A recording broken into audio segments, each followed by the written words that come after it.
Hello and welcome to PhDear Diary episode 2. This is my kind of weekly recording of what I'm going through now that I'm undertaking a PhD. And I mainly just do this to keep a check of myself and to make sure I'm kind of conscious of what's going on, what I'm doing, how things are progressing, how things are kind of moving forward. But I also figured it'd be worthwhile sharing it with the world, whoever wants to listen, whoever wants to understand what a PhD is, what sort of things you consider. So really, this is that. There is nothing special about it. It's mostly just my video recording of what I'm experiencing, what I've gone through this week, where I'm going with my research, how things are happening, and stuff like that. This is kind of week 2. I started having inductions and things like that. I met with my supervisor. I've now organised kind of where I'm going to be researching and where I'm going to be based for the foreseeable future, and have started kind of going around the edges of what I'm working on, what I want to be doing, what I'm feeling, etc. And it's been quite a good week. So I had it's like 2-3 hours on Tuesday with my supervisor, which was fantastic. We just spoke.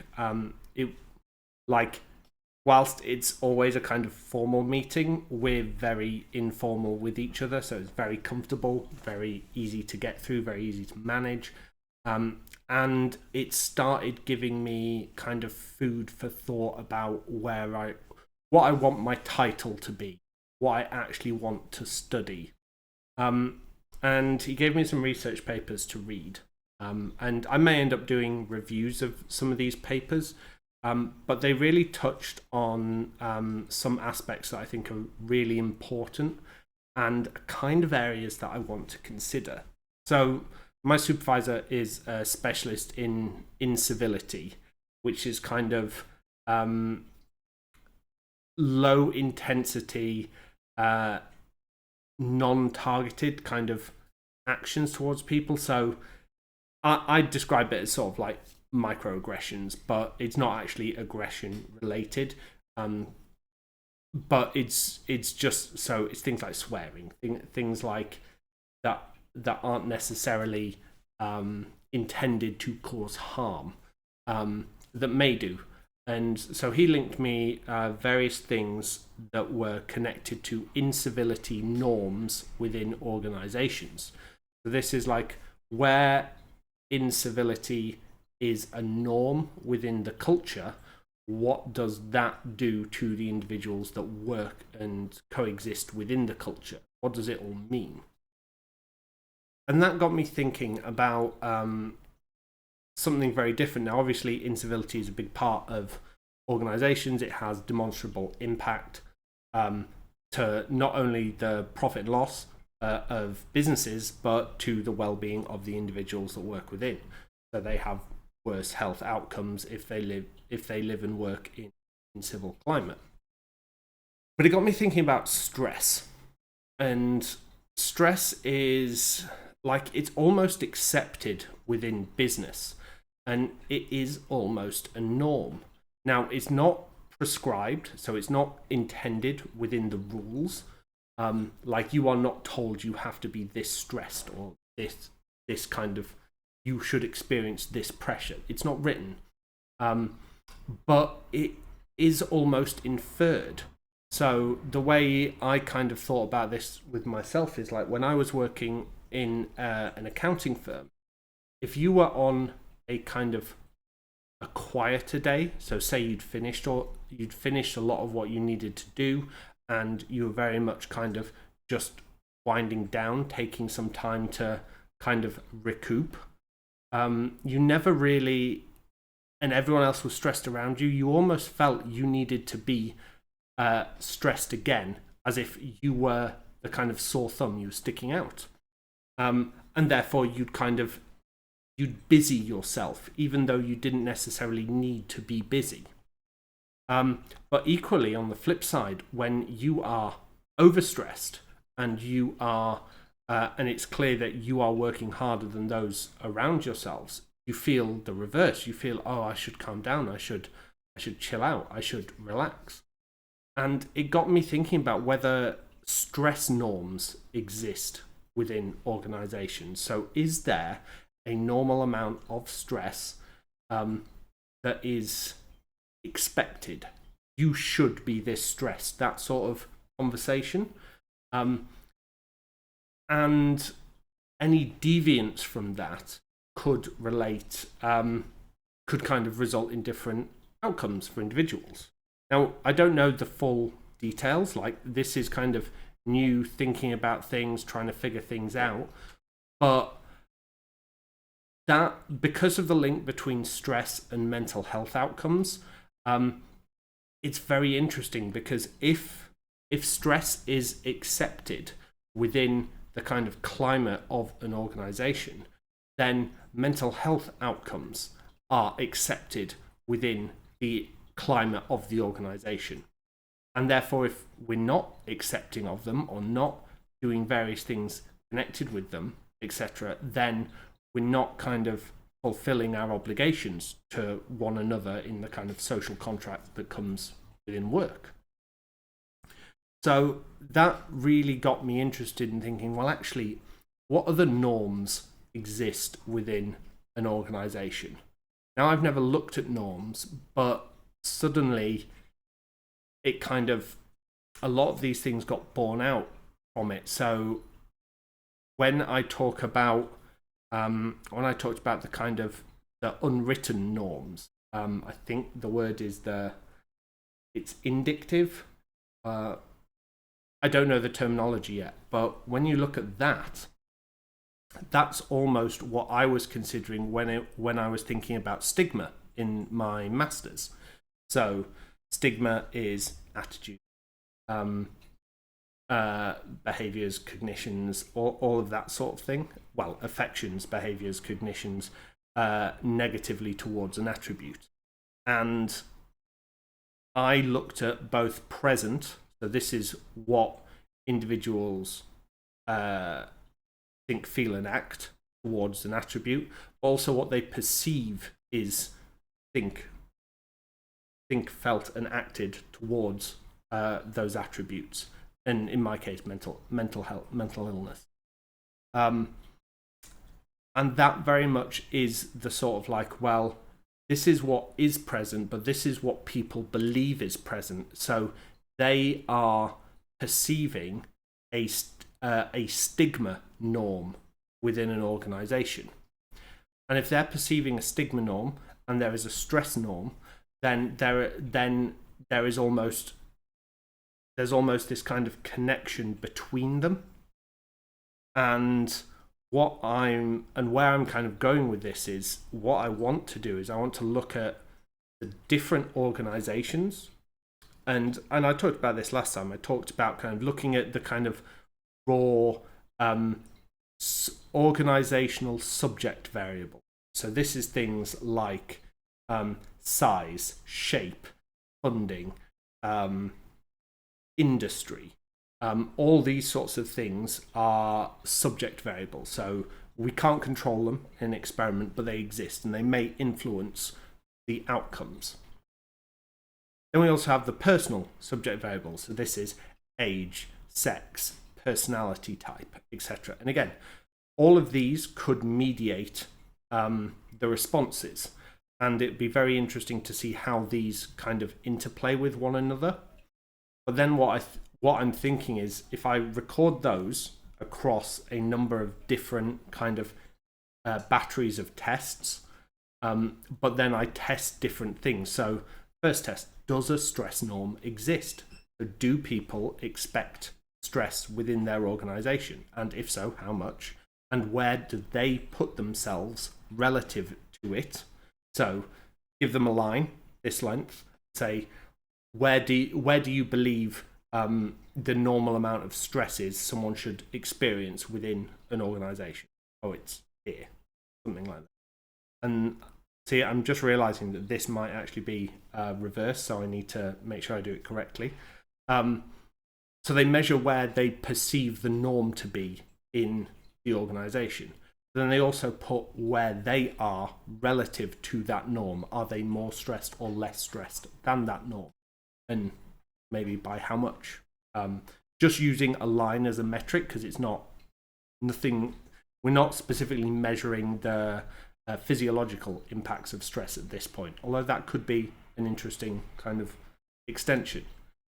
But then once we identify stress norms, what are the other measurements? So if someone is above the stress norm, does that mean they have worse mental health, more mental illness outcomes?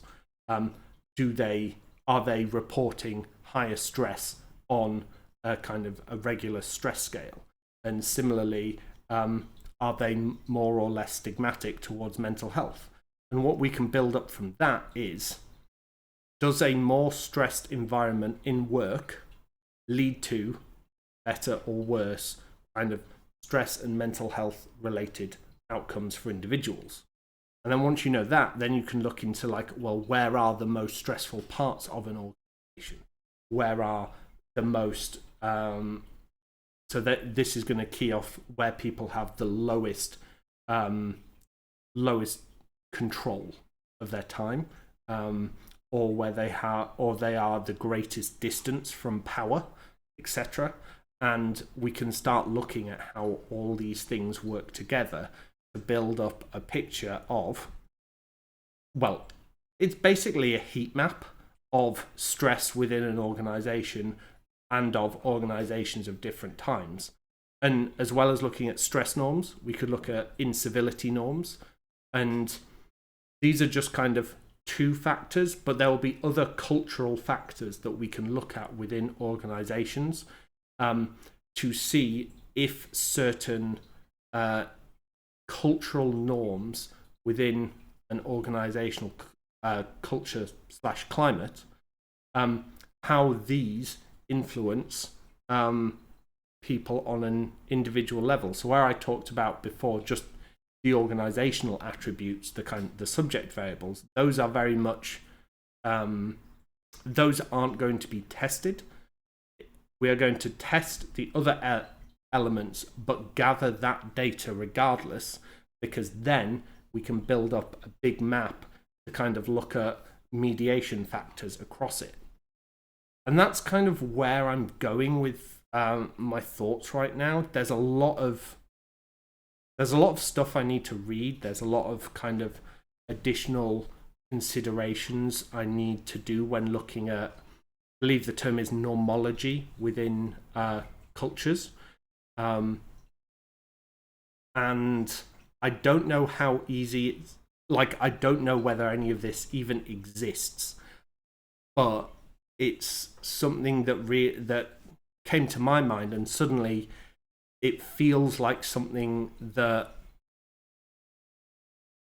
not only is kind of pushing boundaries, but it's also, so it's quite unique in the way it looks at things, but it also has huge ramifications, because we all know the impacts of stress. We all know stress can be bad. Stress can lead to all sorts of different and negative health outcomes for individuals.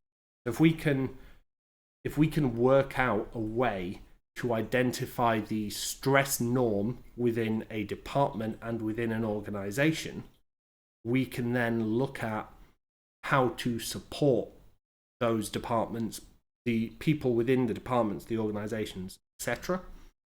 And that excites me, because we're actually looking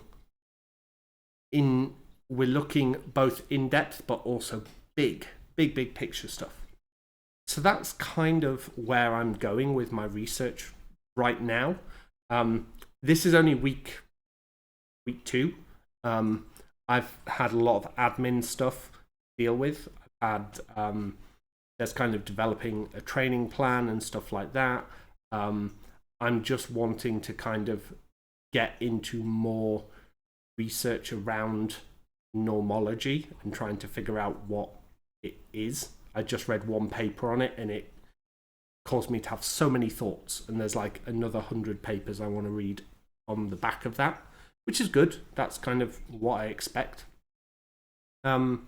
Outside of all that, things are going well. Various awkward kind of not home or house related, but just life related things. Trying to get a car parking space in the city centre, been sorted now. It's great, and kind of dealing with the fact that it is my birthday tomorrow. Again, like you reach a certain age and you just kind of stop caring about it. But it's happening. But yeah, I'm very excited about the idea of